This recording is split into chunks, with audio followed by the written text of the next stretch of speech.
ಸಕ್ಕರೆ ಸಚಿವ ಶಿವಾನಂದ ಪಾಟೀಲ್ ಅನ್ನ ಕೊಡುವ ರೈತರ ಕುರಿತು ಸತತ ಎರಡನೇ ಬಾರಿಗೆ ನಾಲಿಗೆಯನ್ನು ಹರಿಬಿಟ್ಟಿದ್ದಾರೆ. ಪರಿಹಾರ ಪಡೆಯೋದಕ್ಕಾಗಿಯೇ ರೈತರು ಆತ್ಮಹತ್ಯೆ ಮಾಡಿಕೊಳ್ತಾರೆ ಅಂತ ಇತ್ತೀಚೆಗಷ್ಟೇ ಹೇಳಿದ್ದ ಸಚಿವರು ಇದೀಗ ಸಾಲ ಮನ್ನಾಗಾಗಿ ರೈತರು ಬರಗಾಲವನ್ನು ಎದುರು ನೋಡ್ತಾರೆ ಅಂತ ವಿಷವನ್ನು ಕಾರಿದ್ದಾರೆ. ಕರೆಂಟ್ ಪುಕ್ಕಟೆ ಸಿಕ್ಕರು ಸಾಲ ಮನ್ನಾ ಬಯಸ್ತಾರೆ ಅಂತ ರೈತರು ಕುರಿತು ಲೇವಡಿ ಮಾಡಿದ್ದಾರೆ. ಈ ಹೇಳಿಕೆಗೆ ವ್ಯಾಪಕ ಆಕ್ರೋಶ ವ್ಯಕ್ತವಾದರೂ ಕೂಡ ತಮ್ಮ ಹೇಳಿಕೆಯಲ್ಲಿ ತಪ್ಪೇನಿಲ್ಲ ಅಂತ ಸಕ್ಕರೆ ಸಚಿವರು ಸಮರ್ಥನೆ ಮಾಡಿಕೊಂಡಿದ್ದಾರೆ. ಇನ್ನು ಸಚಿವರ ಹೇಳಿಕೆ ಖಂಡಿಸಬೇಕಿದ್ದ ಸಿಎಂ ಡಿಸಿಎಂ ಮೌನಕ್ಕೆ ಶರಣಾಗಿರೋದು ಅಚ್ಚರಿ ಮೂಡಿಸಿದೆ. ವೀರೇಶ್ ಕಮಿಟಿ ವರದಿ ಬರೋಕ್ಕಿಂತ ಪೂರ್ವದಲ್ಲಿ ಆತ್ಮಹತ್ಯೆ ಕಡಿಮೆ. ಏನು ನಾವು 5 ಲಕ್ಷ ರೂಪಾಯಿ ಪರಿಹಾರ ಕೊಡ್ಲಿಕ್ಕೆ ಪ್ರಾರಂಭ ಮಾಡಿದ್ವಿ 2015 ನಂತರ, ಅವತ್ತಿನಿಂದ ರಿಪೋರ್ಟ್ ಆಗೋದು ಜಾಸ್ತಿ ಆಗ್ತಾ ಇದೆ. ಕೃಷ್ಣಾ ನದಿ ನೀರು ಪುಕ್ಕಟ್ಟದ, ಕರೆಂಟು ಪುಕ್ಕಟ್ಟದ, ಮತ್ತು ಬಹಳಷ್ಟು ಮುಖ್ಯಮಂತ್ರಿಗಳು ಬೀಜಾನು ಕೊಟ್ರು, ಗೊಬ್ಬರನು ಕೊಟ್ರು. ಇನ್ನ ರೈತರಿಗೆ ಏನಪ್ಪಾ ಅಂತಂದ್ರೆ ಒಂದೇ ಆಸೆ ಇರ್ತದೆ, ಮ್ಯಾಗ ಬರಗಾಲ ಬೆಳಿ ಅಂತ ಹೇಳಿ. ಯಾಕಂದ್ರೆ ಸಾಲ ಮನ್ನಾ ಆಗ್ತದೆ, ಹಂಗ ಬಯಸಬಾರ್ದು. ವಿರೋಧ ಪಕ್ಷದ ನಾಯಕರು ನನಗೆ ಮದ ಇರಲಿ ಅಂತ ಹೇಳಿ ಒಂದು ರಿಯಾಕ್ಷನ್ ಕೊಟ್ಟಿದ್ದಾರೆ. ನನಗೆ ಮದ ಇರಲಿಲ್ಲ, ಮದ ರೈತರನ್ನ ತುಳಿತಕ್ಕಂತ ಜನರಿಗೆ. ಯಾತಕ್ಕೋಸ್ಕರ ಶಿವಾನಂದ ಪಾಟೀಲರು ಸಕ್ಕರೆ ಸಚಿವರು ಮೇಲಿಂದ ಮೇಲೆ ತಪ್ಪು ಮಾತುಗಳನ್ನು ಆಡ್ತಿದ್ದಾರೆ ಅನ್ನೋದು ಎಲ್ಲರಿಗೂ ಅಚ್ಚರಿಯಾಗಿದೆ. ಈ ಬಾರಿ ಸಚಿವರನ್ನು ಸಮರ್ಥನೆ ಮಾಡಿಕೊಳ್ಳೋದಕ್ಕೆ ಸ್ವತಃ ಮುಖ್ಯಮಂತ್ರಿಗಳು, ಉಪಮುಖ್ಯಮಂತ್ರಿಗಳು ಇವರೂ ಕೂಡ ಮುಂದೆ ಬರ್ತಾ ಇಲ್ಲ. ಬಹುಶಃ ಆಲೋಚನೆ ಮಾಡ್ತಿರಬೇಕು ಇದನ್ನು ಹೇಗೆ ಸಮರ್ಥಿಸೋದು, ಹೇಗೆ ಸಮಜಾಯಿಷಿಯನ್ನು ಕೊಡೋದು ಅಂತ. ಸಿಎಂ ಡಿಸಿಎಂ ಮಾತಾಡ್ತಾ ಇಲ್ಲ, ಆದರೆ ನಮ್ಮ ಜೊತೆ ಈಗ ನೇರವಾಗಿ ಈ ವಿಚಾರವನ್ನು ಮಾತನಾಡೋದಕ್ಕೆ ಸ್ವತಃ ಸಕ್ಕರೆ ಸಚಿವ ಶಿವಾನಂದ ಪಾಟೀಲ್ ಅವರು ಲೈವ್ನಲ್ಲಿ ನಮ್ಮ ಜೊತೆ ಜಾಯಿನ್ ಆಗಿದ್ದಾರೆ. ನಾನು ಮೊದಲು ಕೇಳಿಬಿಡ್ತೀನಿ, ಸಚಿವರು ಏನನ್ನು ಹೇಳಿದ್ರು ಮತ್ತು ಈ ಮಾತನ್ನು ಯಾಕಾಗಿ ಹೇಳಿದರು ಅಂತ ನಾನು ಕೇಳ್ತೀನಿ. ಶಿವಾನಂದ ಪಾಟೀಲ್ ಸರ್, ನಮಸ್ಕಾರ. ಇವತ್ತು ತಾವು ಆಡಿರುವ ಎರಡನೇ ಮಾತು. ಈ ಹಿಂದೆ ರೈತರ ಆತ್ಮಹತ್ಯೆ ಕುರಿತಾಗಿ ತಾವು ಮಾತನಾಡಿದ್ದು ಸಾಕಷ್ಟು ಚರ್ಚೆಗೆ, ವಿರೋಧಕ್ಕೆ, ಆಕ್ರೋಶಕ್ಕೆ ಕಾರಣ ಆಯಿತು. ಕೊನೆಗೆ ತಾವು ಅದಕ್ಕೆ ಸಮಜಾಯಿಷಿಯನ್ನು ಕೊಟ್ರಿ. ಕೊನೆಗೆ ಇದರಿಂದ ನೋವಾಗಿದ್ದರೆ ನಾನು ಕ್ಷಮೆ ಕೋರ್ತೀನಿ ಅಂತಲೂ ಹೇಳಿದ್ರಿ. ಆದರೆ ಈ ಬಾರಿ ಅದಕ್ಕಿಂತಲೂ ಒಂದು ಹೆಜ್ಜೆ ಮುಂದೆ ಹೋಗಿ ಸಾಲ ಮನ್ನಾ ಆಗಬೇಕು ಅನ್ನುವ ಕಾರಣಕ್ಕೋಸ್ಕರ ರೈತರು ಬರವನ್ನೇ ನಿರೀಕ್ಷೆ ಮಾಡ್ತಿರ್ತಾರೆ ಅಂತ ಹೇಳಿದ್ರಿ. ಇದು ಸಾರ್ವತ್ರಿಕವಾಗಿ ಈ ಮಾತನ್ನು ಹೇಳಬಹುದಾ? ಯಾವ ಅರ್ಥದಲ್ಲಿ ಹೇಳಿದ್ರಿ? ಈಗಲೂ ತಾವು ಈ ಮಾತಿಗೆ ಬದ್ಧರಿದ್ದೀರಾ ಅಂತ ನಾನು ಕೇಳ್ತಿದ್ದೀನಿ ಸರ್ ತಮಗೆ. ಹರಿಪ್ರಸಾದ್ ಅವರೇ, ನಾನು ಹೇಳಿರ್ತಕ್ಕಂಥ ಕಾಂಟೆಸ್ಟ್ ಅನ್ನ ಸಿಲೆಕ್ಟೆಡ್ ಆಗಿ ಡಿಸ್ಪ್ಲೇ ಮಾಡ್ತಕ್ಕಂಥದ್ದು ಬಹಳ ತಪ್ಪು. ತಾವು ಏನ್ ಹೇಳಿದ್ರಿ ಹೇಳ್ಬಿಡಿ ಸರ್, ರಿಪೀಟ್ ಮಾಡ್ಬಿಡಿ ಸರ್. ತಾವು ಏನ್ ಹೇಳಿದ್ರಿ ಅದನ್ನ ಹೇಳಿ ಸರ್. ಹೇಳ್ತೀನಿ ಕೇಳಿ. ಕರ್ನಾಟಕ ಸರ್ಕಾರ ಇಡೀ ದೇಶದಲ್ಲಿ ಒಂದು ಮಾದರಿಯ ಸರ್ಕಾರ. ಓಕೆ, ಇಲ್ಲಿ ರೈತರು ಏನೇನ್ ಬಯಸಿದ್ದಾರೆ ಎಲ್ಲ ಸಿಕ್ಕಿದೆ. ಕರೆಂಟ್ ಸಿಕ್ಕಿದೆ, ನೀರ್ ಸಿಕ್ಕಿದೆ, ಬೀಜ ಸಿಕ್ಕಿದೆ, ಗೊಬ್ಬರ ಸಿಕ್ಕಿದೆ, ಸಾಲ ಕೂಡ ಮನ್ನಾ ಆಗ್ತದೆ, ಶೂನ್ಯ ಬಡ್ಡಿ ದರದಲ್ಲಿ ಸಾಲ ಸಿಗ್ತದೆ. ಇಷ್ಟೆಲ್ಲ ಇದ್ದಾಗ ನಾವು ವೈಜ್ಞಾನಿಕ ಕೃಷಿ ಮಾಡದೆ ಹೋದ್ರೆ ಬದುಕೋದು ಕಷ್ಟ. ಇದು ಒಂದು. ಇದು ಯಾವಾಗ ಬರುತ್ತೆ? ಇದು ನಾನು ಹೇಳಿದ ನಂತರ ಬರುತ್ತೆ. ಅದು ನೀವು ಎಡಿಟ್ ಮಾಡ್ತಾ ಇದ್ರಲ್ಲ, ನೀವೊಬ್ರೆ ಅಲ್ಲ, ಎಲ್ಲ ಟಿವಿ ಅವರು. ಇದ್ರ ಅದು ವಿಷಯ ಬರುತ್ತೆ, ನೀವು ಅದನ್ನ ಕ್ಲಿಪ್ಪಿಂಗ್ಸ್ ತರಿಸ್ಕೊಂಡು ನೋಡ್ತೀರಿ. ಇದು ಒಂದೇದು. ಎರಡನೇದು, ಕೇವಲ ಬರ ನಿರೀಕ್ಷೆ ಮಾಡೋದ್ರಿಂದ ರೈತನಿಗೆ ಇವತ್ತು ಈ ಸ್ಥಿತಿ ಬರ್ತಾ ಇಲ್ಲ. ಕೇಂದ್ರ ಸರ್ಕಾರದ ಅನೇಕ ನೀತಿಗಳು ಇವತ್ತು ರೈತನಿಗೆ ಮಾರಕ ಆಗಿದ್ದಾವೆ. ನಿಮ್ಮ ಮೀಡಿಯಾ ಮುಂದೆ ನಾನು ಬಹಳ ಸರ್ತಿ ಹೇಳಿದೆ, ನಿಮ್ ಮೀಡಿಯಾ ಹಿಡ್ಕೊಂಡ್ರೆ ಎಲ್ಲಾ ಮೀಡಿಯಾದವ್ರ ಮುಂದೆ, ಇವತ್ತು ಸಕ್ಕರೆಗೆ ಈ ರಾಜ್ಯದಲ್ಲಿ 4,000-4,500 ರೂಪಾಯಿ ಒಂದು ಟನ್ನಿಗೆ ಸಿಗ್ತಕ್ಕಂತ ಅವಕಾಶ ಇದೆ. ಕಾರಣ ಸಕ್ಕರೆ ರಫ್ತು ಮಾಡಿದ್ರೆ ರೈತರಿಗೆ ಸಾಕಷ್ಟು ಲಾಭ. ರಫ್ತು ಕಮ್ಮಿ ಮಾಡಿದ್ರು, ಇಥಿನಾಲ್ ಅನ್ನ ಪ್ರೋತ್ಸಾಹ ಮಾಡಿದ್ರು, ಮತ್ತೆ ಇಥಿನಾಲ್ ಅನ್ನ ಮ್ಯಾನುಫ್ಯಾಕ್ಚರ್ ಮಾಡ್ತಕ್ಕಂಥದ್ದು ಬಂದ್ ಮಾಡಿದ್ರು, ಮತ್ತೆ ಓಪನ್ ಮಾಡಿದ್ರು ಕೇಂದ್ರ ಸರ್ಕಾರ. ಸರ್, ಆ ವಿಚಾರ ಬೇರೆ. ನಾನು ತಾವು ಹೇಳುವಂತ ವಿಚಾರ ನಾನು ಒಂದ್ ನಿಮಿಷ ಕಂಪ್ಲೀಟ್ ಮಾಡ್ತೀನಿ. ಇವತ್ತು ಒಬ್ಬ ನಮ್ಮ ರಾಜ್ಯದ ಪ್ರಧಾನ ಮಂತ್ರಿಗಳು, ಮಾಜಿ ಪ್ರಧಾನ ಮಂತ್ರಿಗಳು, ಒಬ್ಬ ದೇಶದ ಪ್ರಧಾನ ಮಂತ್ರಿಗಳು ಹೋಗಿ ಕೊಬ್ಬರಿ ಬೆಲೆ ಬಿದ್ದಿದೆ ಅಂತ ಹೇಳ್ತಾ ಇದ್ದಾರೆ. ಕೊಬ್ಬರಿ ಬಗ್ಗೆ ಲಕ್ಷ್ಯ ಇಲ್ಲ. ಜೊತೆಗೆ ನಮ್ಮ ಒಣ ದ್ರಾಕ್ಷಿ 200 ರೂಪಾಯಿ ಕೆಜಿ ಮಾರ್ತಾ ಇತ್ತು. ಸರ್ ಇದಿಷ್ಟು ನಾನು ಒಪ್ತೀನಿ ಸರ್. ಇದು ಈಗ ನೀವು ಕೊಡ್ತಾ ಇರುವಂತಹ ವಿವರಣೆ ಇದೆಯಲ್ಲ, ಈ ವಿವರಣೆಗೂ ನಿಮ್ಮ ಸ್ಟೇಟ್ಮೆಂಟ್ಗೂ ಇದನ್ನ ಒಪ್ಪುತ್ತೀವಿ. ಮಾಧ್ಯಮ ಆಗಿ ಕರ್ನಾಟಕದಲ್ಲಿ ಬೆಳೀತಾ ಇರುವಂತಹ ಬೆಳೆ, ಅದು ಕಬ್ಬಾಗಿರಬಹುದು, ಕೊಬ್ಬರಿ ಆಗಿರಬಹುದು, ಅದಕ್ಕೆ ನ್ಯಾಯಯುತವಾದಂತಹ ಬೆಲೆ ಸಿಗಬೇಕು, ಅದಕ್ಕೆ ಎಕ್ಸ್ಪೋರ್ಟಿಗೆ ಅವಕಾಶ ಸಿಗಬೇಕು, ಇದೆಲ್ಲವನ್ನು ನಾವು ಒಪ್ತೀವಿ ಸರ್. ನೀವು ಆಡಿದ ಮಾತು ಈ ಹಿಂದೆ ಆತ್ಮಹತ್ಯೆ ಮಾಡ್ಕೊಳ್ಳೋದು ಪರಿಹಾರಕ್ಕೋಸ್ಕರ, ಅದನ್ನ ನಾನು ಸಪರೇಟ್ ಆಗಿ ತಮ್ಮ ಹತ್ರ ಮಾತಾಡ್ತೀನಿ ಸರ್ ಈ ಕಾಂಟೆಕ್ಸ್ಟ್ ಅಲ್ಲಿ. ಯಾಕೆಂದ್ರೆ ಅದು ಡೈವರ್ಟ್ ಆಗಬಾರದು ಅಂತ. ಆತ್ಮಹತ್ಯೆ ಮಾಡಿಕೊಳ್ಳೋದು ಪರಿಹಾರದ ನಿರೀಕ್ಷೆಗೋಸ್ಕರ, ಸಾಲ ಮನ್ನಾಕ್ಕೋಸ್ಕರ, ಬರಕ್ಕೋಸ್ಕರ ಕಾಯ್ತಿದ್ದಾರೆ ಅಂತ. ಉದಾಹರಣೆಗೆ ಕರ್ನಾಟಕದಲ್ಲೇ ನೀವು ಹೇಳಿದ್ರಿ, ನೀರು ಇದೆ, ಕರೆಂಟ್ ಇದೆ, ನಾವು ಎಲ್ಲ ಸವಲತ್ತನ್ನ ಕೊಟ್ಟಿದ್ದೀವಿ, ಬಿತ್ತನೆ ಬೀಜವನ್ನು ಕೊಟ್ಟಿದ್ದೀವಿ. ತಮ್ಮದೇ ಸರ್ಕಾರದ ಅಂಕಿ ಸಂಖ್ಯೆಯ ಪ್ರಕಾರ ಈ ಬಾರಿ ಕರ್ನಾಟಕದಲ್ಲಿ ಅರ್ಧಕ್ಕಿಂತಲೂ ಕಡಿಮೆ ಬಿತ್ತನೆ ಆಗಿದೆ. ಕಾರಣ ಭೀಕರ ಬರಗಾಲ. ತಮ್ಗೆ ಗೊತ್ತಿದೆ, 20%, 30% ಮಳೆ ಆಗಿದೆ. 100% ಆಗಬೇಕಾದಂತಹ ಮಳೆ 30% ಆಗಿದೆ. ಅದಕ್ಕೆ ನೀವು ಕಾರಣ ಅಲ್ಲ, ನಿಮ್ಮ ಸರ್ಕಾರವೂ ಕಾರಣ ಅಲ್ಲ, ಪ್ರಕೃತಿ ವಿಕೋಪ ಇದಕ್ಕೆ ಕಾರಣ ಅಂತ ಇದನ್ನ ನಾವು ಒಪ್ಕೊಳ್ಳೋಣ. ಆದರೆ ಬರವನ್ನ ರೈತರು ಪರಿಹಾರಕ್ಕೋಸ್ಕರ ಕಾಯ್ತಾರೆ, ಸಾಲ ಮನ್ನಾಕ್ಕೆ ಕಾಯ್ತಾರೆ ಅಂತ ಹೇಳೋದನ್ನ ಸಾಧ್ಯ ಆಗತ್ತಾ? ಅದನ್ನು ನಾನು ಹೇಳಿಲ್ಲ. ನಾನು ಪ್ಲೇ ಮಾಡ್ಲಾ ಸರ್? ತಾವೇನ್ ಹೇಳಿದ್ರಿ ನಾನು ಪ್ಲೇ ಮಾಡ್ಲಾ? ಅದ್ರ ಮುಂದಿಂದು ಪ್ಲೇ ಮಾಡ್ಬೇಕಾಗತ್ತೆ. ಮಾಡೋಣ. ಈಗ ಉದಾಹರಣೆಗೆ ಕಬ್ಬಿನ ಬೆಲೆಗೆ ಸಂಬಂಧಪಟ್ಟ ಹಾಗೆ ತಾವು ಹೇಳಿದ್ರಿ ಸಕ್ಕರೆ ಎಕ್ಸ್ಪೋರ್ಟ್ ಬ್ಯಾನ್ ಮಾಡಿದ್ದಾರೆ ಅಂತ. ತಾವು ಸಕ್ಕರೆ ನಾಡಿನಿಂದ ಬಂದವರು, ಕಬ್ಬಿನ ಬೆಳೆ ಯಾವ ಮಟ್ಟಕ್ಕಿದೆ, ಯಾವ ಸೀಸನ್ ಅಲ್ಲಿ ಈ ಬಾರಿ ಕಬ್ಬನ್ನ ಅರಿಯುವಂತದ್ದು ಶುರುವಾಗಿದೆ. ಈಗ ಡಿಸೆಂಬರ್ ತಿಂಗಳಲ್ಲಿ ಪ್ರಾರಂಭ ಆಗಿದೆ, ತಮ್ಗೆ ಗೊತ್ತಿದೆ ಅಲ್ವಾ? ಕಬ್ಬು ನುರಿಯುವ ಕೆಲಸ ಡಿಸೆಂಬರ್ ಅಲ್ಲಿ ಪ್ರಾರಂಭ ಆಗಿದೆ. ಕಬ್ಬಿನ ಬೆಳೆ, ಕಬ್ಬಿನ ಇಳುವರಿ ಯಾವ ಹಂತಕ್ಕಿದೆ? ಇಡೀ ದೇಶದಲ್ಲಿದೆ. ಯಾಕೆ ಅಂದ್ರೆ ಇಡೀ ದೇಶದಲ್ಲಿ 70% ರೇನ್ಫಾಲ್ ಶಾರ್ಟೇಜ್ ಆಗಿದೆ. ಇದು ಕರ್ನಾಟಕ ಮಾತ್ರ ಅಲ್ಲ, ಇಡೀ ದೇಶದ ಕೃಷಿಕರು ಎದುರಿಸ್ತಾ ಇರತಕ್ಕಂತ ಸವಾಲು. ಇದಕ್ಕೆ ನೀವು ಮತ್ತು ಕೇಂದ್ರ ಸರ್ಕಾರ ಒಟ್ಟಾಗಿ ಇದಕ್ಕೆ ಪರಿಹಾರ ಕಂಡುಕೊಳ್ಳೋದು ಬೇಡವಾ? ಇದು ಜವಾಬ್ದಾರಿಯುತವಾದಂತಹ ಮಾತಾಗತ್ತಾ? ತಾವು ಹೇಳಿ ಸರ್, ಇದ್ರ ಬಗ್ಗೆ ಸ್ಪಷ್ಟೀಕರಣವನ್ನ ಕೊಡಿ ಸರ್. ಅಥವಾ ಹೌದು, ನಾನು ಬಾಯಿ ತಪ್ಪಿ ಹೇಳ್ಬಿಟ್ಟಿದ್ದೀನಿ, ನನ್ನ ಉದ್ದೇಶ ಅದಲ್ಲ, ನನ್ನ ಭಾವನೆ ಕೆಟ್ಟದಾಗಿಲ್ಲ, ರೈತರ ಬಗ್ಗೆ ಗೌರವ ಇದೆ, ಅದನ್ನು ತಾವು ಹೇಳಿದ್ರು ಕೂಡ ನಾವು ಲೈವ್ ಅಲ್ಲಿ ಇದ್ದೀರಿ, ನಾವು ಅದನ್ನು ಕೂಡ ಏರ್ ಮಾಡ್ತೀವಿ ಸರ್. ತಮ್ಮ ಅಭಿಪ್ರಾಯವನ್ನು ಮುಕ್ತವಾಗಿ ಹಂಚಿಕೊಳ್ಳಿ.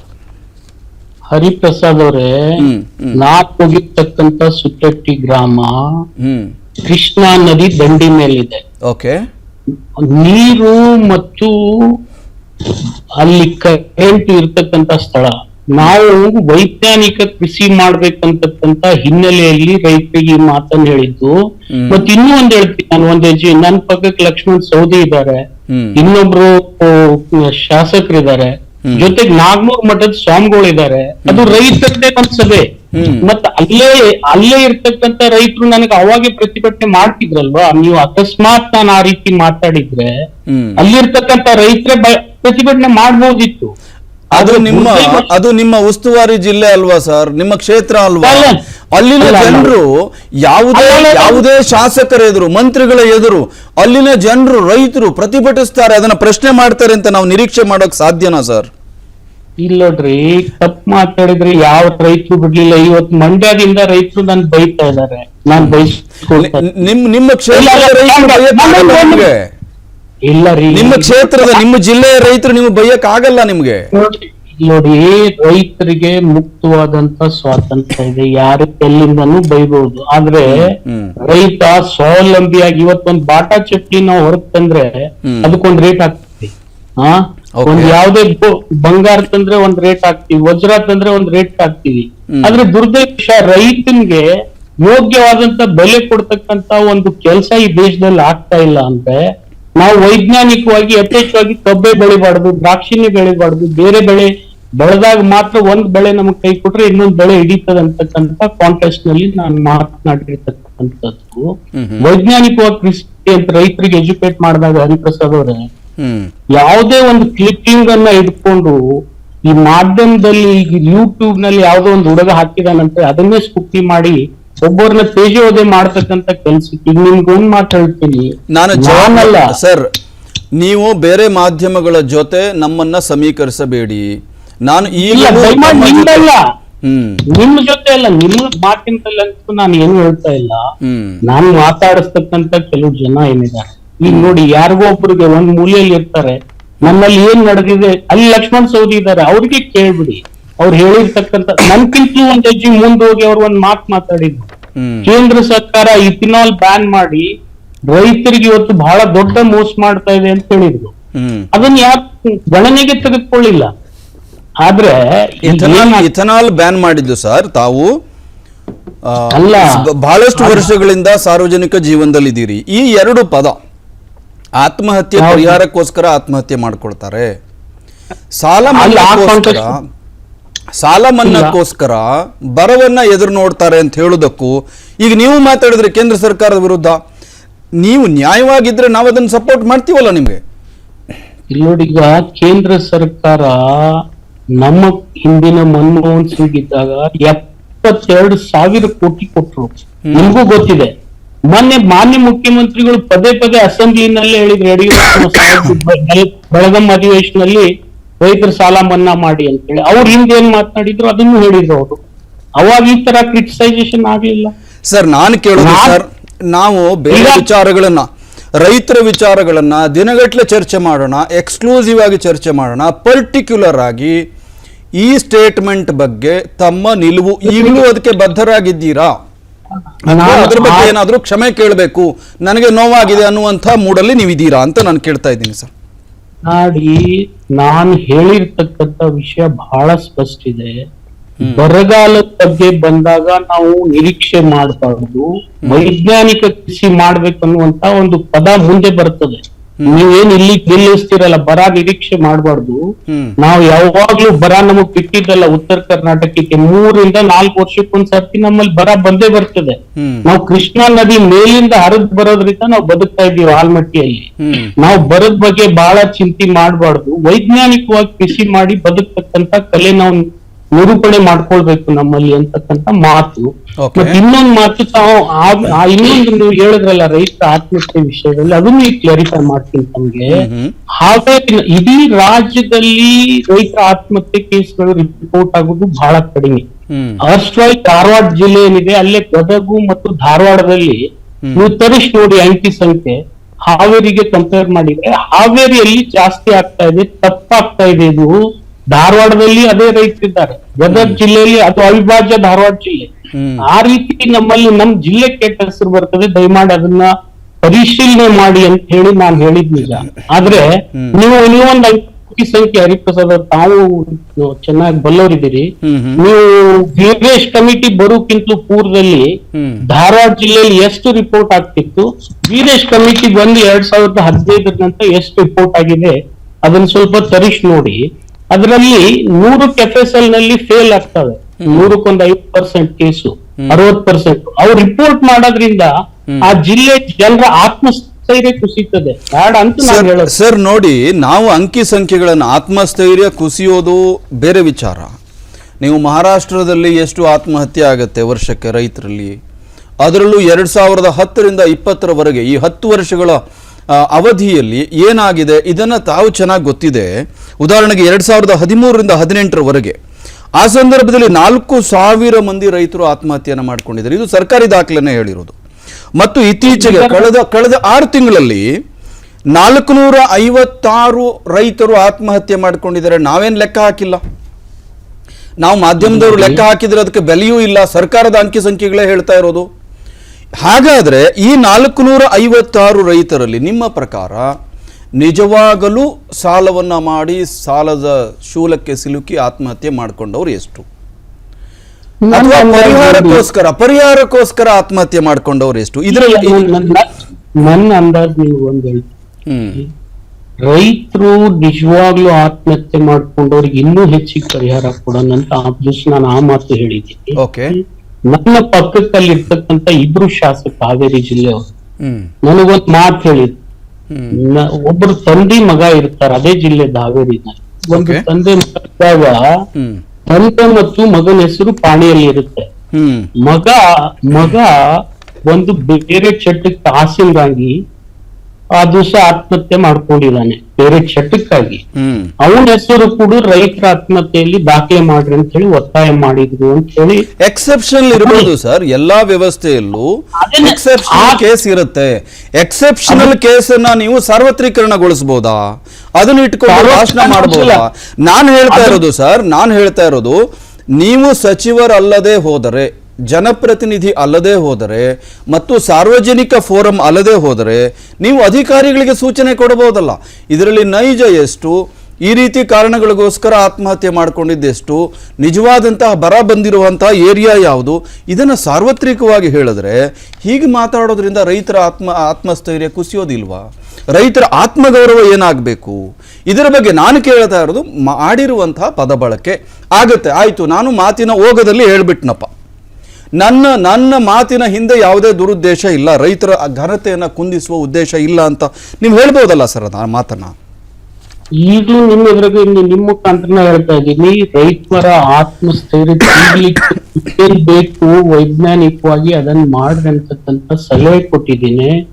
ಜೊತೆಗೆ ನನ್ನ ಜೊತೆ ಅಲ್ಲಿ ಲಕ್ಷ್ಮಣ್ ಸೌದಿ ಅವರಿದ್ದಾರೆ, ಜೊತೆಗೆ ನಾಲ್ಕು ಸ್ವಾಮಿಗಳಿದ್ದಾರೆ.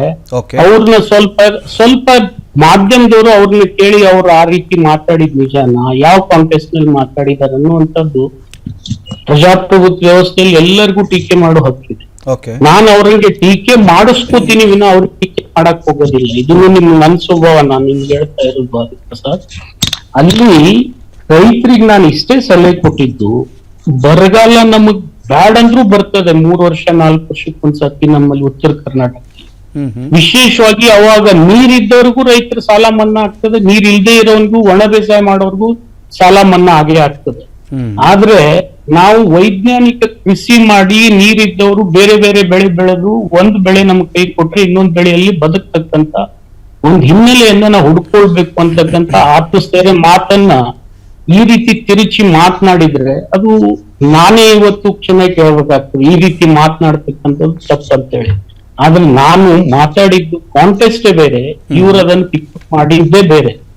ಸರ್, ಹಾಗಾದ್ರೆ ನಾನು ಅದನ್ನ ಹೀಗೆ ಇಡಬಹುದಾ? ತಾವು ಸರಿಯಾಗೇ ಹೇಳಿದ್ದೀರಿ ಮತ್ತು ಆ ಮಾತಿಗೆ ಈಗಲೂ ತಾವು ಬದ್ಧರಿದ್ದೀರಿ ಅಂತ, ಹಾಗೆ ಅದನ್ನ ನಾವು ಹೇಳಬಹುದಾ, ನಿರೂಪಿಸಬಹುದಾ?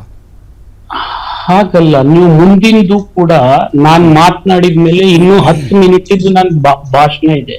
ಆ 10 ಮಿನಿಟ್ ಇದ್ದು ಕೂಡ ನೀವು ಟೆಲಿಕಾಸ್ಟ್ ಮಾಡಿದ್ರೆ ರೈತರು ಕೂಡ ಒಂದು ಕನ್ಕ್ಲೂಷನ್ ಬರ್ತಾರೆ, ಹೌದಪ್ಪ. ಖಂಡಿತವಾಗಿಯೂ ನಾವು ಅದನ್ನ ಟೆಲಿಕಾಸ್ಟ್ ಮಾಡ್ತೀವಿ. ಆದರೆ ಒಂದು ಸೆಂಟೆನ್ಸ್ ಮುಗಿದ ಮೇಲೆ ಮುಂದೆ ನಾವು ಎಷ್ಟೋ ಗಂಟೆ ಮಾತಾಡಿರ್ತೀವಿ. ಬರಕ್ಕೋಸ್ಕರ ಕಾಯ್ತಿರ್ತಾರೆ, ಪರಿಹಾರಕ್ಕೋಸ್ಕರ ಕಾಯ್ತಿರ್ತಾರೆ ಅನ್ನೋದು ಇದೆಯಲ್ಲ, ಅದು ಹಿಂದೆ ಎಲ್ಲೂ ಕೂಡ ಜಾಯಿನ್ ಆಗಲ್ಲ ಸರ್. ಅದು ತಾವು ಭಾವನೆ ಇರಬಹುದು, ಆದ್ರೆ ಆಡಿರುವಂತಹ ಪದಗಳು ಅಪಾರ್ಥವನ್ನ ಕ್ರಿಯೇಟ್ ಮಾಡ್ತಾ ಇದೆ ಅಂತ ನಾವು ಹೇಳ್ತಾ ಇದ್ದೀವಿ. ಇಲ್ಲ, ನಾನು ಸರಿಯಾಗಿ ಹೇಳಿದ್ದೀನಿ, ನನ್ನ ಭಾವನೆ ಕೂಡ ಕೆಟ್ಟದಾಗಿಲ್ಲ ಅಂದ್ರೆ ನಮ್ದು ಏನೂ ಅಭ್ಯಂತರ ಇಲ್ಲ ಸರ್, ನಾವು ಅದನ್ನೇ ತೋರಿಸ್ತೀವಿ. ನನ್ನ ಭಾವನೆ ಸಂಪೂರ್ಣ ಸರಿಯಾಗಿದೆ. ರೈತರಿಗೆ ಯಾವುದೇ ಪರಿಸ್ಥಿತಿಯಲ್ಲಿ ಆತ್ಮಸ್ಥೈರ್ಯ ತುಂಬತಕ್ಕಂತ ಕೆಲಸ ನಾವು ಮಾಡಿದೀವಿ. ಇವತ್ತು ನಿಮ್ಗೆ ಒಂದ್ ಮಾತನ್ನ ನಾನು ಹೇಳ್ತೀನಿ, ಇವತ್ತು ನಾನು ಯಾವುದೇ ಕಾರಣಕ್ಕೂ ರೈತರನ್ನ ಬಿಟ್ಕೊಡ್ತಕ್ಕಂತ ಕೆಲಸ ನನ್ನ ಜಿಲ್ಲೆಯಲ್ಲಿ ಮಾಡಿಲ್ಲ. ನನ್ನ ಬಿಜಾಪುರ DCC ಬ್ಯಾಂಕಿನ ಒಂದು ಇತಿಹಾಸ ತೆಗೆದು ನೋಡಿ. ನಾನ್ ಬಂದು ಬಿಜಾಪುರ DCC ಬ್ಯಾಂಕ್ ನಲ್ಲಿ 370 ಕೋಟಿ ವರ್ಕಿಂಗ್ ಕ್ಯಾಪಿಟಲ್ ಇದ್ದಾಗ ಕೆಲಸ ಮಾಡಿದೀವಿ. ಇವತ್ತು ನಾನು ನಂದು ಮತ್ತು ಬಾಗಲಕೋಟೆ 2 ಸೇರಿಸಿದ್ರೆ ನಮ್ಮ ಅವಿಭಾಜ್ಯ ಜಿಲ್ಲೆ ಒಂದೇ ಇತ್ತು, 11,000 ಕೋಟಿ ಆಗಿದೆ. ನಮ್ಮಲ್ಲಿ 100ಕ್ಕೆ 60% ರಿಂದ 65% ರೈತರಿಗೆ ಸಾಲ ಕೊಡತಕ್ಕಂಥದ್ದೇ DCC ಬ್ಯಾಂಕ್. ಇಡೀ ರಾಜ್ಯದಲ್ಲಿ ನೀವು ಇತಿಹಾಸ ತೆಗೆದು ನೋಡ್ಬೇಕು, ನಾನು ಇರ್ಲಿಂದ ಕೂಡ ನೋಡ್ಬೇಕಾಗಿತ್ತು. ಅದ್ರ ಬಗ್ಗೆ ಸಹಕಾರ ಕ್ಷೇತ್ರದಲ್ಲಿ ನಿಮ್ಮ ಹಿರಿತನವನ್ನ ಯಾರೂ ಪ್ರಶ್ನೆ ಮಾಡಕ್ ಆಗಲ್ಲ. ಅದು ಯಾವುದೂ ಅಲ್ಲ, ಬಂದಿರೋದು ಈ ಮಾತು ಸರಿಯೋ ತಪ್ಪ, ಈ ಮಾತಿನಿಂದ ಏನು ಮೆಸೇಜ್ ಹೋಗುತ್ತೆ ಅದನ್ನ ಆ ಮಾತನ್ನ ತಾವು ವಾಪಸ್ ತೆಗೆದುಕೊಳ್ತೀರಾ, ಅಲ್ಲಿಗೆ ಮುಗ್ದೋಗುತ್ತಲ್ಲ ಸರ್. ತಾವು ಹೇಳಿದ್ರೆ ಅದಕ್ಕೆ ಯಾಕೆ ಇಷ್ಟೊಂದು ವರಾತವನ್ನ ಮಾಡ್ತಾ ಇದೀವಿ ನಾವು ಅಂತ. ಅಲ್ಲ, ಆ ಮಾತು ರೈತರ ಆತ್ಮಸ್ಥೈರ್ಯ ತುಂಬಾಕ್ ನಾನು ಮಾತನಾಡಿದಾಗ ನಿಮ್ ಮಾತು ಕೇಳಿ ನಾನು ಹಿಂದ್ ಪಡ್ಕೊಂಡೆ ಅಂತ ತಿಳ್ಕೊಳ್ಳಿ. ನಾಳೆ ಅದಕ್ಕೆ ಇನ್ನೊಂದು ಮೊನ್ನೆ ಹೇಳಿದ್ರಲ್ಲ ನಿಮ್ಗೆ ಒಬ್ರ ರೈತ ಆತ್ಮಹತ್ಯೆ ವಿಷಯದಲ್ಲಿ, ಆ ಜಿಲ್ಲೆಯಲ್ಲಿ ರೈತರ ಆತ್ಮಹತ್ಯೆ ಕಡಿಮೆ ಆಗ್ಬೇಕನ್ನುವಂತ ಪ್ರಯತ್ನ ಮಾಡಿದ್ದೀನಿ ವಿನ್ನ ನಿಮ್ಗೆ ಹೇಳ್ಬೇಕಾದ್ರೆ ಮಿಡ್ ಟರ್ಮ್ ಕ್ರಾಪ್ ಇನ್ಶೂರೆನ್ಸ್ ಇಡೀ ರಾಜ್ಯದಲ್ಲಿ ಹಂಚಿಕೆ ಆಗಿದೆ. ಇಡೀ ರಾಜ್ಯದಲ್ಲಿ ಎಲ್ಲ 30 ಜಿಲ್ಲೆಗಿಂತಲೂ 126 ಕೋಟಿ ಹಾವೇರಿ ಜಿಲ್ಲೆಗೆ ಬಂದಿದೆ ನನ್ನ ಉಸ್ತುವಾರಿಯಲ್ಲಿ. 3 KDP ಮೀಟಿಂಗ್ ಮಾಡಿ ರೈತರ ಹಿನ್ನೆಲೆಯನ್ನ ತಿಳ್ಕೊಂಡು ವಿಮೆ ಮಾಡಿಸಿ 126 ಕೋಟಿ ಕೊಟ್ಟಿರ್ತಕ್ಕಂಥ ಏಕೈಕ ಜಿಲ್ಲೆ ಹಾವೇರಿ. ನಾನು ಅಲ್ಲಿ ರೈತರ ಸಹಕಾರ ಕೊಟ್ಟಿಲ್ಲ ಅಂತ ಹೇಳೋದಿಲ್ಲ, ಅವ್ರು ನಾನು ಹೇಳಿದ್ಮೇಲೆ ತುಂಬಿದ್ದಾರೆ, ಬ್ಯಾಂಕರ್ ಸಹಕಾರ ಮಾಡಿದ್ದಾರೆ. ಇಷ್ಟೆಲ್ಲ ಕೆಲಸ ಮಾಡಿದ್ಮೇಲೆ ಈ ಸಣ್ಣ ಪುಟ್ಟ ಲೋಕಸಭೆ ಚುನಾವಣೆ ಹಿನ್ನೆಲೆಯಲ್ಲಿ ಬಿಜೆಪಿ ಅವ್ರು ಕ್ರಿಟಿಸೈಸ್ ಮಾಡ್ಲಿಕ್ಕೆ ನಾನೇನು ತಪ್ಪಿಲ್ಲ. ಅವ್ರಿಗೆ ಅಧಿಕಾರ ಇದೆ, ಅಧಿಕಾರಕ್ಕೆ ಬರ್ಬೇಕು ಅನ್ನೋ ಆಸೆ ಇದೆ. ಆದ್ರೆ ನನ್ನ ಬಗ್ಗೆ ರೈತರಿಗೆ ತಪ್ಪು ತಿಳುವಳಿಕೆ ಕೊಟ್ಟು ಮಾಧ್ಯಮದಿಂದ ನಾವು ಸರ್ ಶಿವಾನಂದ ಪಾಟೀಲ್ ಸರ್ ನೋಡಿ, ನಾವು ಈ ಬಿಜೆಪಿ ಕಾಂಗ್ರೆಸ್ ಪಾರ್ಟಿ ಪಾಲಿಟಿಕ್ಸ್ ಬಿಟ್ಟು ಮಾತಾಡೋಣ. ಸಚಿವರ ಪರಿಸ್ಥಿತಿ ನೋಡಿ, ರೈತರ ಪರಿಸ್ಥಿತಿ 2013ರಿಂದ 18ರ ಅವಧಿ, 10ರಿಂದ 18ರ ಅವಧಿ, ಆ ಅಂಕಿ ಸಂಖ್ಯೆಗಳನ್ನ ನಾನು ತಮ್ಗೆ ಹೇಳಿದೆ, ಬಹುಶಃ ಅದು ಇನ್ನೂ ಜಾಸ್ತಿ ಇರಬಹುದು. ನಾವು ಸರ್ಕಾರಿ ಅಂಕಿ ಸಂಖ್ಯೆಗಳನ್ನ ಇಟ್ಟುಕೊಂಡು ನಾವು ಮಾತಾಡ್ತಾ ಇದ್ದೀವಿ. ಮಳೆ ಇಲ್ಲ, ಮುಕ್ಕಾಲು ಭಾಗ ಮಳೆ ಇಲ್ಲ. ಇನ್ಮೇಲೆ ನೀರು ಮತ್ತು ಕರೆಂಟು ತಾವು ಹೇಳಿದ್ರಲ್ಲ, ಇವಾಗಿನ ಪರಿಸ್ಥಿತಿಯನ್ನು ಊಹೆ ಮಾಡಿದರೆ ಸ್ವತಃ ಇಂಧನ ಸಚಿವರು ಹೇಳಿದ್ದಾರೆ 4-5 ತಿಂಗಳು ಶಾರ್ಟೇಜ್ ಆಗುತ್ತೆ ಅಂತ. ಇಂಧನ ಇಲಾಖೆ ಯಾವುದೇ ಮೂಲಗಳನ್ನು ಕೇಳಿ ಕರೆಂಟ್ ಶಾರ್ಟೇಜ್ ಆಗುತ್ತೆ, ನೀರಿರಲ್ಲ. ಈಗಾಗಲೇ ಬರಗಾಲದ ಬಿಸಿ ನನಗಿಂತ ತಮಗೆ ಚೆನ್ನಾಗಿ ಗೊತ್ತಿರುತ್ತೆ, ಶಾಸಕರಾಗಿರೋರಿಗೆ, ಸಚಿವರಾಗಿರೋರಿಗೆ. ಇಂಥ ಸಂದರ್ಭದಲ್ಲಿ ನಾವು ಸಾಂತ್ವನ ಹೇಳಬೇಕಾ? ಇದು ವೈಜ್ಞಾನಿಕ ಕೃಷಿಯನ್ನು ಮಾಡಿ ಅಂತ ಹೇಳೋದಕ್ಕೆ, ಅದು ಬಹಿರಂಗ ಭಾಷಣ ಮಾಡಿ ಇದನ್ನು ಹೇಳೋದಕ್ಕೆ ಸೂಕ್ತ ಸಮಯವಾ? ಆಡಿದಂತಹ ಪದಗಳು ನಿಮಗೆ ಮಾತ್ರ, ನಿಮಗೂ ಮುಜುಗರ ಉಂಟು ಮಾಡುತ್ತೆ, ನಿಮ್ಮ ಸರ್ಕಾರಕ್ಕೂ ಮುಜುಗರವನ್ನು ಉಂಟು ಮಾಡುತ್ತೆ, ನಿಮ್ಮ ಪಕ್ಷಕ್ಕೂ ಮುಜುಗರವನ್ನು ಉಂಟು ಮಾಡುತ್ತೆ. ಯಾವಾಗಲೂ ಸಾರ್ವಜನಿಕ ಜೀವನದ ಸೂಕ್ಷ್ಮತೆನೇ ಅದು. ತಾವು ಭಾಳ ಸುದೀರ್ಘ ಸಾರ್ವಜನಿಕ ಜೀವನದಲ್ಲಿ ಬಂದಂಥವ್ರು. ಆದರೆ ಒಂದು ಮಾತು, ಜವಾಬ್ದಾರಿ ಸ್ಥಾನದಲ್ಲಿ ಇರುವಂಥವ್ರು ಆಡಿದ ಮಾತು ಯಾವಾಗಲೂ ಅದು ಟ್ರಿಗರ್ ಆಗುತ್ತೆ ಅಂತ ನಾವು ಹೇಳ್ತೀವಲ್ಲ. ನೀವು 30-40 ವರ್ಷ ಬೇಕಾಗಿದೆ ಈ ಹಂತಕ್ಕೆ ಬರೋದಕ್ಕೆ, ಆದರೆ 6 ತಿಂಗಳೊಳಗೆ ಮಾಡಿದಂತಹ 2 ಮಾತುಗಳು ನಿಮ್ಮನ್ನು ಅತಿ ಹೆಚ್ಚು ಪ್ರಸಿದ್ಧರನ್ನಾಗಿ ಮಾಡಿದೆ ನಿಮ್ಮ ಕೆಲಸಕ್ಕಿಂತಲೂ. ಆ ಕಾರಣಕ್ಕೋಸ್ಕರ ಆ ಸೂಕ್ಷ್ಮ ಸಂವೇದನೆ ಇಟ್ಟುಕೊಂಡು ನಾವು ಆಲೋಚನೆ ಮಾಡಬಹುದಾ ಅಂತ ತಮಗೆ ಕೇಳ್ತಾ ಇದ್ದೀನಿ ಸರ್. ನಾನು ಖಂಡಿತ ನಾನು ಆಲೋಚನೆ ಮಾಡ್ಲೇಬೇಕಲ್ವಾ, ಯಾಕಂದ್ರೆ ರಾಜಕೀಯ ಜೀವನದಲ್ಲಿ ಒಳ್ಳೇದನ್ನೇ ಮಾತಾಡಿ ಸುಮ್ ಕೂತ್ ಬಿಡ್ಬೋದು. ನಾವು ಅವ್ರನ್ನ ಆತ್ಮಸ್ಥೈರ್ಯ ತುಂಬತಕ್ಕಂತ ಕೆಲಸ ಮಾಡೋದ್ ಬಿಟ್ಬಿಡ್ಬೇಕಿಲ್ವಾ? ನೀವ್ ಹೇಳೋದಾದ್ರೆ ಈಗ ನಾನು ಆ ರೀತಿ ಬರ್ಬೇಕಾಗತ್ತೆ. ನಾನ್ ನಿಮ್ಗೆ ಹೇಳ್ಬೇಕಾದ್ರೆ ಒಂದ್ ಕಾಲದಲ್ಲಿ ಬಿಜಾಪುರದಲ್ಲಿ ಕೋಲ್ಡ್ ಸ್ಟೋರೇಜ್ ಇರ್ಲಿಲ್ಲ. ನಾನು ಫಸ್ಟ್ ಕೋಆಪರೇಟಿವ್ ಕೋಲ್ಡ್ ಸ್ಟೋರೇಜ್ ಮಾಡಿದವನು ಜಯೇಶ್ ಪಟೇಲ್. ರೈತರ ಹಿತಚಿಂತನೆಗಳ ಸಲುವಾಗಿ ನಾನು ಮಾಡಿದೀನಿ ಅಂತ ಹೇಳಿಸ್ಕೊಳ್ತಕ್ಕಂಥ ವ್ಯಕ್ತಿ ಕೂಡ ನಾನಲ್ಲ. ಈ ಸಂದರ್ಭದಲ್ಲಿ ನಾನು ಇಷ್ಟೇ ಹೇಳಬೇಕಾಗಿತ್ತು ರಾಜ್ಯದ ರೈತರಿಗೆ, ಆತ್ಮಸ್ಥೈರ್ಯ ಬಿಡಬೇಡಿ, ವೈಜ್ಞಾನಿಕ ಕೃಷಿ ಮಾಡಿ. ಬರಗಾಲ ನಮಗ್ ಬಿಟ್ಟಿದ್ದಲ್ಲ. ನಮ್ಮ ಉತ್ತರ ಕರ್ನಾಟಕದಲ್ಲಿ ಪ್ರತಿ 3 ವರ್ಷ ಆದ್ಮೇಲೆ 4ನೇ ವರ್ಷ ಬರಗಾಲ ಬಂದೇ ಬರ್ತದೆ. ಯಾವುದೇ ಮುಖ್ಯಮಂತ್ರಿ ಇದ್ರು ಅಲ್ಪ ಸ್ವಲ್ಪ ಸಾಲ ಮನ್ನಾ ಮಾಡೇ ಮಾಡ್ತಾರೆ, ಈಗ್ಲೂ ಮಾಡಿದ್ದಾರೆ ಅನ್ನತಕ್ಕಂಥ ಮಾತೇ ಹೇಳಿದ್ದೀನಿ. ಆದ್ರೆ ಈಗ ನಿಮ್ಮಲ್ಲಿ ಜನ ಏನೋ ರಿಯಾಕ್ಷನ್ ಮಾಡ್ತಾ ಇದಾರಲ್ಲ, ಇದು ನನಗೂ ನೋವು ತರ್ತದೆ. ಅಕಸ್ಮಾತ್ ನಾನು ಈಗ ಬಂದಿದ್ರೆ ಫೈನಲ್ ವರ್ಡ್ ಏನು ಸರ್ ಇವತ್ತಿನ ಈ ಬೆಳವಣಿಗೆಗೆ ಸಂಬಂಧಪಟ್ಟ ಹಾಗೆ ಈಗ ತಮ್ಮ ಮನಸ್ಥಿತಿ, ಭಾವನೆ ಏನಿದೆ ಇದ್ರ ಬಗ್ಗೆ ಫೈನಲಿ ತಾವೇನ್ ಹೇಳಕ್ ಬಯಸ್ತೀರಾ ಹೇಳ್ಬಿಡಿ. ನಾನು ಒಂದೇ ರೈತರಲ್ಲಿ ಇಷ್ಟೇ ವಿನಂತಿ ಮಾಡ್ಕೊಳ್ತೀನಿ, ಸದುದ್ದೇಶ ದುರುದ್ದೇಶ 2 ಇರ್ತವೆ, ಬೋನಫೈಡ್ ಅಂಡ್ ಮಾಲಾಫೈಡ್ ಇಂಟೆನ್ಸ್. ಈಗ ನನ್ನ ಇಂಟೆನ್ಷನ್ ರೈತರ ಆತ್ಮಸ್ಥೈರ್ಯ ತುಂಬತಕ್ಕಂಥ ವಿಚಾರ ಇತ್ತು ವಿನ ರೈತರ ಆತ್ಮಸ್ಥೈರ್ಯ ಕುಗ್ಗಿಸ್ತಕ್ಕಂಥ ಕೆಲಸ ನಾನು ಮಾಡಿಲ್ಲ, ಹಿಂದೂ ಮಾಡಿಲ್ಲ, ಮುಂದೂ ಮಾಡಲ್ಲ, ಇವತ್ತು ನಾನು ಮಾಡಿಲ್ಲ. ಆದ್ರೂ ಕೂಡ ರೈತರು ಆ ತರ ತಿಳ್ಕೊಂಡು ಯಾರೋ ಈ ಟಿವಿನಲ್ಲಿ ಕೆಲವು ರಿಯಾಕ್ಷನ್ಸ್ ಕೊಡ್ತಕ್ಕಂಥ ನಮ್ ನಾಯಕರೇನಿರ್ತಾರೆ, ಅಲ್ಲೇ ತಲೆಯಲ್ಲಿ ನಿಮ್ ಮೀಡಿಯಾದಲ್ಲಿ ಏನಾಗ್ಬಿಟ್ಟಿದೆ, ಹೊಸ ಹುಡುಗರು ಬಂದಿರ್ತಾರೆ, ಹೋಗಿ ಅವ್ರಿಗೆ ಇದ್ರ ಮಾತು ಹಿಂಗ್ ಅಂದಿದ್ದಾರೆ ಅಂತ ಹೇಳಿದ್ಮೇಲೆ ಅದ್ರ ಮೇಲೆ ಅವ್ರು ರಿಯಾಕ್ಟ್ ಮಾಡ್ತಾರೆ. ಅವ್ರು ಹಿಂದೂ ನೋಡಿರಲ್ಲ, ಮುಂದೂ ನೋಡಿರಲ್ಲ. ಅಂತ ಭಾವನಾತ್ಮಕ ವಿಚಾರಗಳನ್ನ ಕ್ರಿಯೇಟ್ ಮಾಡ್ತಕ್ಕಂತ ಒಂದು ಸನ್ನಿವೇಶ ಅರ್ಥ ಮಾಡ್ಕೊಂಡು ರಿಯಾಕ್ಟ್ ಮಾಡಿದ್ರೆ, ನನಗೂ ಕೂಡ ನಾನ್ ತಪ್ಪು ಮಾಡಿದ್ರೆ ನಾನೇ ಅಪಾಲಜಿ ಕೇಳ್ತೀನಿ, ಇದ್ರಲ್ಲಿ ಏನ್ 2 ಮಾತಿಲ್ಲ. ಆದ್ರೆ ಇಂಥ ಒಂದು ಕುಹಕ ಮಾತುಗಳಿಗೆ ಜನ ಮರಳಾಗಬಾರ್ದು ಅನ್ನೋದೇ ನನ್ನ ವಿನಂತಿ ಅಷ್ಟೇ. Okay, thank you sir. ಇಷ್ಟೊತ್ತು ನಮ್ಮ ಜೊತೆ ಮಾತಾಡಿದ್ದಕ್ಕೆ. ಶಿವಾನಂದ ಪಾಟೀಲ್ರು ಕ್ಷಮಾಪಣೆ ತಪ್ಪಾಯಿತು ಅನ್ನುವ ಆ ಪದಗಳನ್ನು ಉಪಯೋಗಿಸೋದಕ್ಕೆ ಅವರು ತಯಾರಿಲ್ಲ. ಬಹುಶಃ ಅದನ್ನು ನಾವು ಎದುರಿಸೋಣ ಅನ್ನುವಂತಹ ತೀರ್ಮಾನಕ್ಕೆ ಬಂದಿರಬಹುದು ಅಂತ ಕಾಣುತ್ತೆ. ಈ ಹಿಂದೆ 6 ತಿಂಗಳ ಹಿಂದೆ ಸಚಿವರಾದ ಹೊಸದರಲ್ಲಿ ಇದೇ ರೀತಿಯಾದಂತಹ ಮಾತನ್ನು ಆಡಿದ್ರು ಮತ್ತು ಕೊನೆಗೆ 2-3 ದಿನಗಳ ಕಾಲ ಚರ್ಚೆ ಆಗಿ ಕೊನೆಗೆ ಅವರು ಕ್ಷಮಾಪಣೆಯನ್ನು ಕೋರಿದ್ರು. ಈಗಲೂ ಈ ಸಂದರ್ಭದಲ್ಲಿ ನಾವು ಕೊನೆಯ ನಿಮ್ಮ ಮಾತು ಏನು ಅಂತ ಕೇಳಿದಾಗಲೂ ಅವರು ಸುತ್ತ ಬಳಸಿ ಮಾತಾಡಿದರು ಮತ್ತು ಈ ಘಟನೆಯಿಂದ ಒಂದಿಷ್ಟು ಅವರಿಗೆ ಇದರ ಬಿಸಿ, ಇದರ ತೀವ್ರತೆ ಏನು ಅನ್ನೋದು ಗೊತ್ತಾಗಿದೆ ಅಂತ. ನಾನು ಈಗಾಗಲೇ ಹೇಳಿದೆ, ರಾಜ್ಯದಲ್ಲಿ ಮಳೆ ಇಲ್ಲ,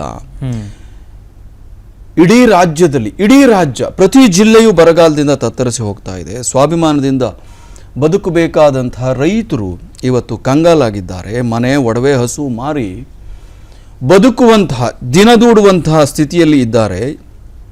ಅಂಥ ಸಂದರ್ಭದಲ್ಲಿ ಪರಿಹಾರಕ್ಕೋಸ್ಕರ ಆತ್ಮಹತ್ಯೆ ಮಾಡಿಕೊಳ್ತಾರೆ ಅಂದರೆ ಅದನ್ನು ಸಹಿಸುವ ಶಕ್ತಿ ರೈತರಿಗೆ ಇದೆಯಾ? ಆನಂತರದ್ದು ಬರವನ್ನು ಎದುರು ನೋಡ್ತಾ ಇದ್ದಾರೆ. ರೈತರಿಗೆ ಕೃಷಿ ಮಾಡುವ ಆಸಕ್ತಿಯೇ ಇಲ್ಲ ಅನ್ನುವ ಧಾಟಿಯಲ್ಲಿ ಮಾತಾಡಿದ್ದಾರೆ. ಅಕಸ್ಮಾತ್ ಇವರು ಸದುದ್ದೇಶದಿಂದಲೇ ಮಾತನಾಡುವ ರೀತಿ ಇದಾ ಅಂತ ಕೇಳಿದರೆ ಕೊನೆಗೂ ಕೂಡ ಅವರದನ್ನು ಅಲ್ಲ, ನಾನು ತಪ್ಪು ಮಾಡಿದ್ದೀನಿ ಅಂತ ಹೇಳೋದಕ್ಕೆ ತಯಾರಿಲ್ಲ. ಬಹುಶಃ ನಾಳೆ ಈ ವಿಚಾರ ಇನ್ನಷ್ಟು ವಿಕೋಪಕ್ಕೆ ಹೋಗಬಹುದು. ಯಾಕೆ ಅಂತಂದರೆ ಸ್ವತಃ ಮುಖ್ಯಮಂತ್ರಿ ಮತ್ತು ಉಪಮುಖ್ಯಮಂತ್ರಿ ಕೂಡ ಇದರ ಬಗ್ಗೆ ಪ್ರತಿಕ್ರಿಯೆಯನ್ನು ಕೊಡ್ತಾ ಇಲ್ಲ. ಸಚಿವರು ಏನು ಕೊಡ್ತಾರೆ ಕೊಡಲಿ, ವಿಪಕ್ಷಗಳು ಏನು ಮಾಡುತ್ತೆ ಮಾಡಲಿ, ಮಾಧ್ಯಮಗಳು ಏನು ವರದಿ ಮಾಡುತ್ತೆ ಮಾಡಲಿ, ಎಲ್ಲಿಗೆ ಹೋಗುತ್ತೆ ಹೋಗಲಿ, ಆನಂತರ ನೋಡೋಣ ಅಂತ ಅವರ ಭಾವನೆ ಇರಬಹುದು. ಅಥವಾ ಇನ್ನು 4 ವರ್ಷ ಇದೆ, ಆಗ ನೋಡ್ಕೊಳ್ಳೋಣ ಅನ್ನುವಂಥದ್ದು ಇರಬಹುದು. ಯಾವ ಕಾರಣಕ್ಕೋಸ್ಕರ ಮತ್ತೆ ಇದರ ಸಮರ್ಥನೆಯನ್ನು ಮಾಡಿಕೊಂಡಿದ್ದಾರೋ ಇಲ್ವೋ ಗೊತ್ತಿಲ್ಲ. ಮತ್ತು ಶಿವಾನಂದ ಪಾಟೀಲ್ ಹೇಳಿದ ಹಾಗೆ ಮುಂದಿನ ಭಾಗವನ್ನು ನೋಡಿ ಅಂತ ನೋಡೋಣ. ಆದರೆ ಆಡಿದ ಮಾತು ಅದನ್ನು ನೀವು ಮುಂದೆ ಕ್ಯಾರಿ ಫಾರ್ವರ್ಡ್ ಮಾಡೋಕ್ಕಾಗಲ್ಲ. ಆ ಸೆಂಟೆನ್ಸ್ ಅಲ್ಲಿಗೆ ಮುಗೀತದು. ಪರಿಹಾರಕ್ಕೋಸ್ಕರ ಆತ್ಮಹತ್ಯೆ ಮಾಡ್ಕೊಳ್ತಾರೆ ಅಥವಾ ಸಾಲ ಮನ್ನಾ ಆಗತ್ತೆ ಅಂತ ಬರವನ್ನು ನಿರೀಕ್ಷೆ ಮಾಡ್ತಿದ್ದಾರೆ ಅಂತ, ಇವೆರಡೂ ಮಾತನ್ನು ಯಾರೂ ಕೂಡ ಸಹಿಸೋದಕ್ಕೆ ಮತ್ತು ನುಂಗಿಕೊಳ್ಳೋದಕ್ಕೆ ಸಾಧ್ಯ ಇಲ್ಲ ಅಂತ. ಕ್ಷಮಾಪಣೆ ಕೋರಿದರೂ ಬಹುಶಃ ಅದು ತಡವಾಗಿ ನೀವು ಕ್ಷಮಾಪಣೆ ಕೋರಿದ್ರು ಆ ಕ್ಷಮೆಯನ್ನು ರೈತರು, ಬಡವರು ಅದನ್ನು ಮನ್ನಿಸ್ತಾರೆ ಅಂತ ಹೇಳಕ್ಕಾಗಲ್ಲ. ನೋಡೋಣ ಏನಾಗುತ್ತೆ ಅಂತ. ಅನುಕ್ಷಣದ ಸುದ್ದಿಗಳಿಗಾಗಿ ವಿಸ್ತಾರ ನ್ಯೂಸ್ ಯೂಟ್ಯೂಬ್ ಚಾನೆಲ್ ಸಬ್ಸ್ಕ್ರೈಬ್ ಮಾಡಿ. ಹೊಸ ಸುದ್ದಿಗಳ ನೋಟಿಫಿಕೇಶನ್ಗಾಗಿ ಬೆಲ್ ಐಕಾನ್ ಕ್ಲಿಕ್ ಮಾಡಿ. ಲೇಟೆಸ್ಟ್ ಅಪ್ಡೇಟ್ಸ್ಗಾಗಿ www.vistaranews.com ವೆಬ್ಸೈಟ್ಗೆ ವಿಸಿಟ್ ಮಾಡಿ. ಅಂಗೈಯಲ್ಲೇ ಜಗತ್ತಿನ ಸುದ್ದಿ ತಿಳಿಯಲು ವಿಸ್ತಾರ ನ್ಯೂಸ್ ಕನ್ನಡ ಆಪ್ ಡೌನ್ಲೋಡ್ ಮಾಡಿ.